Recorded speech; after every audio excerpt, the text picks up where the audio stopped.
जमनू साहब, ये उल्लासनगर में अब रिसेंटली पिछले एक साल से अनऑथोराइज कंस्ट्रक्शन, डिलापिडेटेड, धोखादायक बिल्डिंग्स, मैंने बहुत सारे लोगों के इंटरव्यू लिए हैं, आपसे मौका मिला बात करने का आज।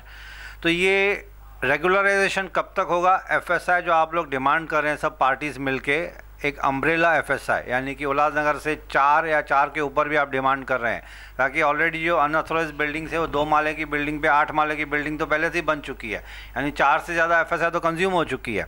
तो अब जो घर बेघर हो गए हैं, कॉम्पनसेशन अब तक नहीं मिला है, इसके बारे में आपकी बीजेपी पार्टी का मूवमेंट क्या है? देखिए, भारतीय जनता पार्टी ने इस विषय को बहुत अच्छी तरह से उठाया था और हमारी यह इच्छा है कि जो बिल्डिंगें पुरानी हैं, जो गिर रही हैं, उन्हें रीडेवलप किया जाए। लेकिन वो जो हमारी पॉलिसी है, डीसी जो रूल हैं, उसमें कुछ बदलाव होने आवश्यक हैं। उसकी पूरी कॉपी हमने भेजी हुई है। हमारे कुछ इंजीनियर, शहर के आर्किटेक्ट हैं, उन्होंने बना के दी है कि किस प्रकार से, क्योंकि इस शहर में क्या है, मालिकाना हक जो है बहुत सारे लोगों को नहीं है। छोटी छोटी जगहों पर मिला करके एक बिल्डिंग बनी, किसी ज़माने में अवैध निर्माण शुरू हुए और अवैध निर्माण बन गए, तो आज तक उनको 100 रुपये की एग्रीमेंट पर ही सब फ्लैट हैं, तो मालिकाना हक नहीं है। इसमें ऐसे होता है कि जब बिल्डिंग गिरती है या बिल्डिंग डेंजर होती है, उसे तोड़ते हैं, तो किसी भी फ्लैट वालों के पास उसका मालिकाना हक है ही नहीं। कोऑपरेटिव सोसाइटी बनी नहीं हुई है, रजिस्ट्रेशन नहीं हुआ है, इन बातों की दिक्कत आ रही है। तो इन सभी बातों को किस प्रकार से, इन दिक्कतों को दूर किया जाए, ऐसे बहुत से हमारे जो जानकार हैं, आर्किटेक्ट हैं, इंजीनियर हैं, उनसे सलाह करके हमने इस प्रस्ताव को बना करके शासन के पास दिया हुआ है और मुझे यकीन है कि कुछ दिनों में यह आना चाहिए। ऊपर सत्ता जो है शिवसेना, कांग्रेस और राष्ट्रवादी की है, उन्होंने इसमें बदलाव करके देना चाहिए। और एफएसआई जो है, अभी जो सभी जो डीसी रूल आए हुए हैं, जो पूरे महाराष्ट्र के लिए एक ही रूल हैं, उसमें फिर भी पहले से ज़्यादा 2.6 की एफएसआई मिल जाती है। तो अगर हमारे डॉक्यूमेंट क्लियर होंगे और हमारे पास प्रॉपर्टी के मालिकाना हक के पेपर होंगे, तो हम ऐसे 3-3.25 एफएसआई तक बना सकते हैं। लेकिन यहाँ पर कई बिल्डिंगें ऐसी हैं जो 4 एफएसआई में बनी हुई हैं और 4 एफएसआई में बनने के बाद उनको मालिकाना हक भी नहीं है।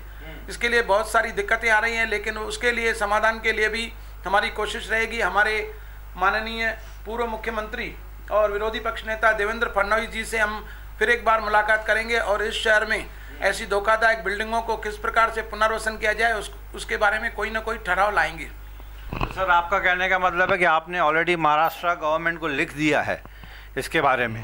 देखिए, जब हमारे माननीय फडणवीस जी थे, उस समय से ही लेके हमारे डॉक्यूमेंट्स चालू थे, हमने देना शुरू किया था। हमने कई आर्किटेक्ट की बैठक लेकर के क्या क्या बदलाव होना चाहिए।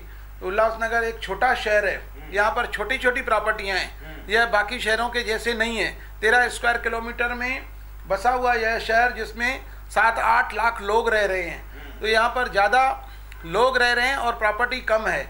तो यहाँ पर किस प्रकार से छोटी प्रॉपर्टी को भी डेवलप करने का अधिकार मिल सके, मार्जिन कैसे कम हो, जो मार्जिन आज यहाँ पर जो दी है उसमें ज़्यादा होने की वजह से छोटी बैरक्स की कोठियों को डेवलप नहीं किया जा सकता है, वो भी हमने बदलाव दिया है। और हमारी कोशिश रहेगी कि हम फडणवीस साहब के साथ मिल करके हमारे मुख्यमंत्री जी को भी बोलेंगे और इसमें बदलाव लाएंगे। तो आपकी एक्सपेक्टेशन है कि ये इलेक्शन से पहले होने के चांसेस हैं? क्योंकि एक बार फिर इलेक्शन कोड ऑफ कंडक्ट लग गया तो फिर सब होल्ड पे आ जाएगा। देखिए, कोशिश तो है, लेकिन बहुत समय से यह लटका हुआ है। महाराष्ट्र में सत्ता शिवसेना, राष्ट्रवादी के, कांग्रेस की है। हम उनसे निवेदन करेंगे, हम निवेदन कर सकते हैं, उनका कर्तव्य है कि हमें करके देना चाहिए और वो जल्द से जल्द करके देंगे कि यह जो डेंजरस बिल्डिंग का जो विषय है वो खत्म होना चाहिए। इसके पहले भी 2 बिल्डिंगें गिरी थी जिसमें 11 लोगों की मृत्यु हुई थी, लेकिन शासन ने बोला कि हम हर एक सदस्य को, जो गुजर गए हैं, जिनकी मृत्यु हुई है दुर्घटना में, उनको 5-5 लाख रुपए देंगे। हमारे खासदार श्रीकांत शिंदे जी यहाँ पर आए थे और उन्होंने आश्वासन दिया था सभी को कि जिन लोगों की डेथ हुई है, उनके परिवार में जो कोई नहीं है, अकेले बचे हैं, उनको हम एक जो मृत्यु हुई है उनको 5-5 लाख देंगे। लेकिन आज 1 साल से भी ज़्यादा हो जाने के बाद उनको अभी तक 1 रुपया भी नहीं मिला है। जब हमारी गवर्नमेंट थी, जब हमारे मुख्यमंत्री थे फडणवीस साहब, उस वक्त हमने इस प्रकार कई लोगों को, जिनको घर नहीं था, उनको घर भी बना के दिया है और कई व्यवस्थाएं की है। लेकिन अभी हम निवेदन कर सकते हैं, ज़्यादा हम उन्हें नहीं बोल सकते हैं। लेकिन 5 लाख रुपया जो ऑन पेपर तो उन्होंने एग्री किया, लेकिन रिलीज़ नहीं हुआ है। 5 लाख रुपए की घोषणा उन्होंने सभी पब्लिक के सामने, सभी मीडिया के सामने की थी। सभी न्यूज़पेपर में आया था कि जो लोग, एक मोहिनी पैलेस मेरे वार्ड की बिल्डिंग गिरी थी, उसमें 5 लोग गुजर गए थे, लेकिन अभी तक किसी को 1 रुपया भी नहीं मिला है। लेकिन उन्हें बताया भी नहीं जा रहा है कि आखिर ये कब होगा। They are still in dark, वो कब पैसा रिलीज़ होगा। काफ़ी जो मौतें हुई हैं उल्लासनगर में, लास्ट मेरे ख्याल से उल्लासनगर कैंप नंबर 5 पारस पैलेस गांधी रोड पे एक यंग लड़का 21-22 साल का मर गया था 4थे माले से छत गिरने से।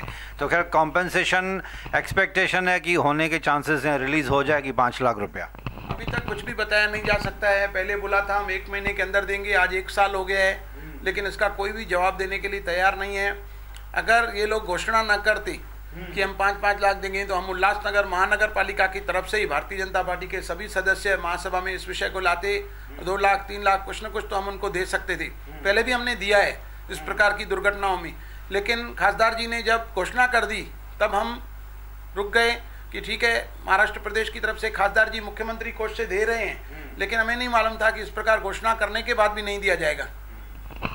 तो दोस्तों आपने देखा कि जमनू सर ने बहुत अच्छी तरह से इसको क्लैरिफाई किया हुआ है कि 5 लाख रुपया compensation to the family of the victims, जो डिलापिडेटेड धोखादायक बिल्डिंग में से गिर के जिनकी मौत हो चुकी है बेचारों की। अब ज़िंदगी तो वापस नहीं आ सकती है, लेकिन घर वालों को अगर 5 लाख रुपया मिलेगा तो एक गरीब इंसान को या मिडिल क्लास थोड़ी सी फिनेंशियल हेल्प हो जाती है। तो हम भी आशा करते हैं, जैसे जमनू सर ने बोला कि ये भी लिखा पढ़ी कर रहे हैं गवर्नमेंट, महाराष्ट्र गवर्नमेंट से, लेकिन 1-2 साल से उन्होंने कॉम्पेंसेशन डिक्लेयर की हुई है, it's only on paper. Actual में अभी तक वो रिलीज़ नहीं हुई है। तो होपफुली लेट अस, हम भी रिक्वेस्ट करेंगे न्यूज़ टीवी की तरफ से महाराष्ट्र गवर्नमेंट को कि सर थोड़ा सा जल्दी कर दीजिए, बिकॉज गरीबों को ही थोड़ी सी मदद हो जाएगी। Cut it.